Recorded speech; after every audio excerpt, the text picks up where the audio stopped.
Hi everyone, welcome back to another gameplay of PTD5.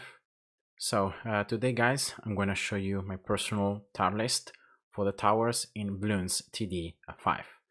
I've seen that there are very few videos on YouTube, and the few videos that are out there are pretty bad. Considering and taking into account all my experience about the game, I played both normal mode, master mode, with full lab upgrades, full special buildings, using premiums and using special agents. I have every single medal on every single map in the game, in both normal and mastery. I would say that I have enough experience to give you guys my my own idea about the game. Now, first of all, here I'm gonna create an above row because I would say that I wanted to create another SS tier class here, and then instead than D, I'm gonna call this one super bad. Okay, so these are gonna be 6 different rankings. And yeah, so let's start. That monkey. Now that monkey is easily S tier.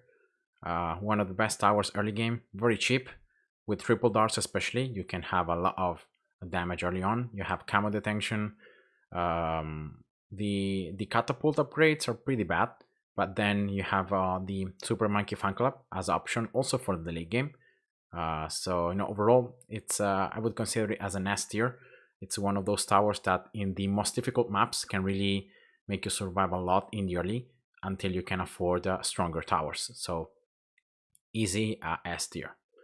Tag Shooter is not as strong as the Super Monkey, so but it's not either like a B tier tower. So I'm gonna just place it on the A tier. You have Maelstrom. You have many cons of this tower. You don't have camo detection. You only have lap popping power with the last upgrade, and the range is very small.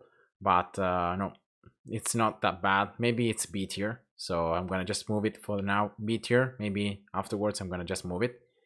But yeah, especially Maelstrom I think is the most useful upgrade. Then Sniper, it's I would say it's the same level as the Tag Shooter, because yeah, it's a tower that has an unlimited range. But then all the upgrades are pretty bad. The attack speed overall is pretty bad with the Sniper. And despite the fact that being able to one-shot ceramics or stun map class Bloons for the late game can be useful, but that's the only thing. You're gonna always need a good strategy to pop the vast majority of the Bloons. So I wouldn't say the Sniper is higher than B tier.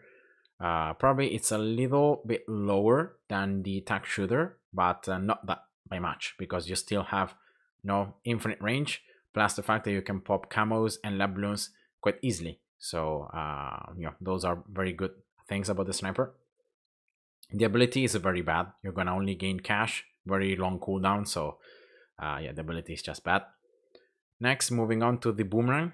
Now the Boomerang is easily an A tier. It's not as strong as the Duck Monkey.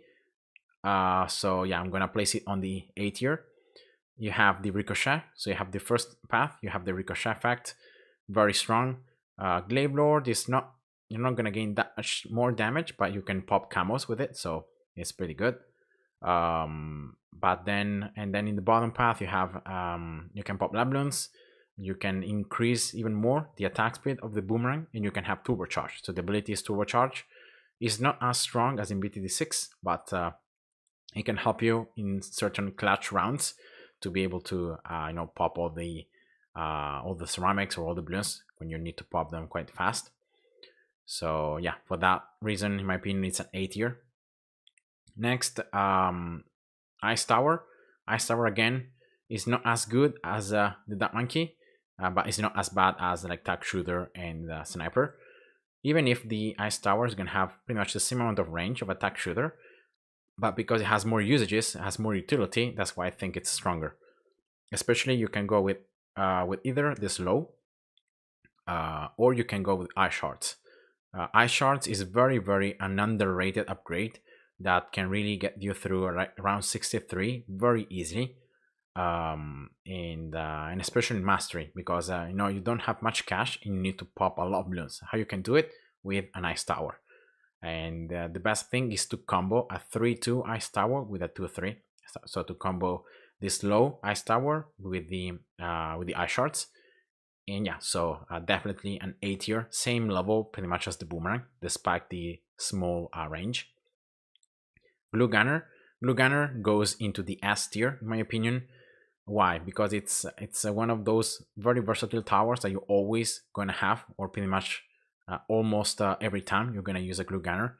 This low on the balloons, being able to glue every single layer, and you can either get the upgrade where you can like glue the balloons faster, or you can go with the glue that's gonna destroy the layers. I personally prefer going more with the glue that's gonna pop the layers, so in that way I don't have too many balloons that can stack up. But both, you know, both paths are pretty good. It cannot pop, so it cannot glue and slow down my plasmons exactly as the ice tower. It cannot slow my plasmons, but despite that, you know, it's pretty good in my opinion, and it's clearly stronger than ice towers and boomerangs. So yeah, that's why it goes to the S tier. Then Ninja again, easy, an S tier. It's not an S tier because it falls off a little bit in the late game, but for the early and middle game, it's one of the best towers. It has camo detection already, shurikens, a lot of, you know, pierce, a lot of damage, distraction, very nice, and seeking shuriken effect that can really enhance the damage that's gonna do. And you always have the option to go with a bomb that's gonna stun, that can pop lets, and you have Sabo, so the ability that can slow down by half the speed. In case of the ice tower, the ability also can slow down all the balloons, including Moab class balloons, but only the ability. And then instead, the glue gunner ability, I think, is gonna glue all the balloons in the screen, but not Moab class balloons. And yeah, so the Ninja, again, one of the best towers early and middle game. Very cheap as well to get, like Blanjinsu, you can get it very quickly. And with just distraction, you can just solo a lot of pretty tough rounds. Next, Bomb. Now, Bomb is a pretty versatile tower, but not as strong as like the Ninja or the other S tier. So I would place it in the A tier. You can go again with area damage and the stun, or you can go with Mob Motors, so to do more damage to Mob Plasmos. It's either path is pretty good. The ability, you're gonna be able to fly this missile to destroy Moab or a BFP in one hit, or to damage the MGs. But yeah, overall, you know, even if you cannot pop, like you can pop lab balloons right away, you don't have camo detection and you cannot pop black and zebras. But I would say that, you know, the overall, especially the area, the frags and the area damage of the bomb is very good with the stun, in combo always with like a ninja, with a glue gunner. So yeah, it's pretty good, a pretty good tower. Next, Super Monkey. Now, Super Monkey, I would place it, of course, in the S tier because it's, you know, the amount of damage it does and all the stuff. But I'm gonna place it actually in the A tier, and this is because it's a very expensive tower. You will not be able to afford it for the early game, and all the upgrades are gonna all be very expensive. So you're gonna end up, you know, you're gonna need a lot of farms and extra cash to be able to afford it. Yeah, it deals a lot of damage. You know, has a very large range, can pop lab balloons. You have always the temple ability that you can get, you know, with the sacrifices. The temple is the strongest tower in the game, so the tower is going to do the highest damage. But yeah, overall, you know, I would say it's an S tier, but the price and how expensive it is, place it in the A tier instead.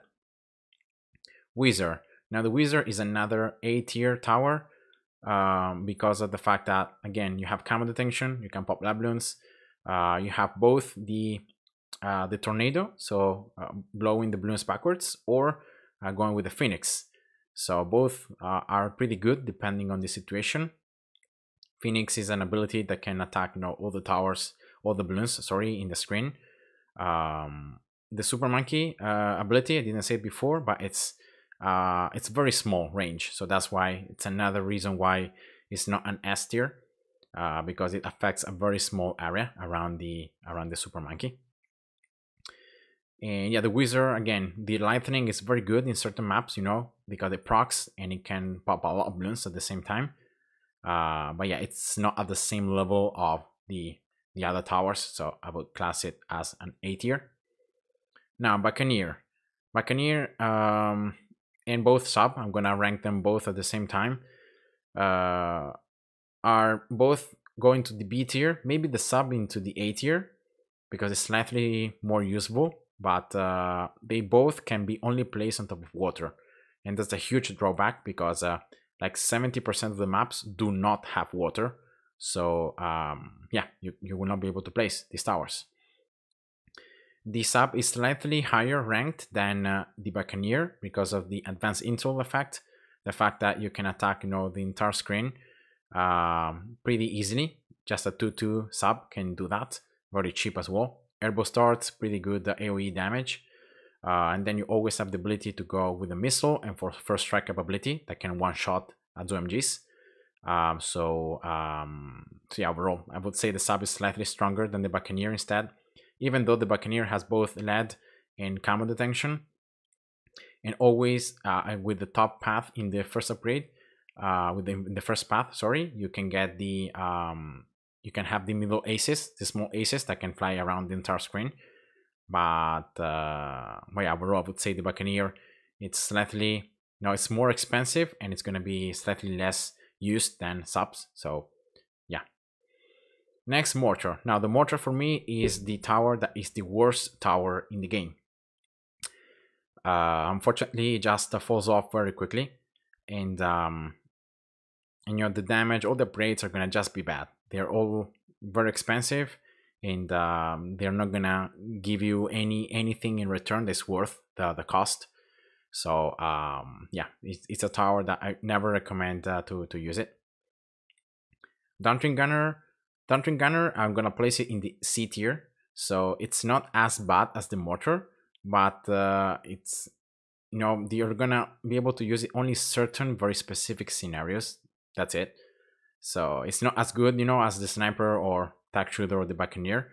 And even if, you know, you can target all the entire map, the last upgrades, the fourth upgrades, are just too expensive, and you have many better options.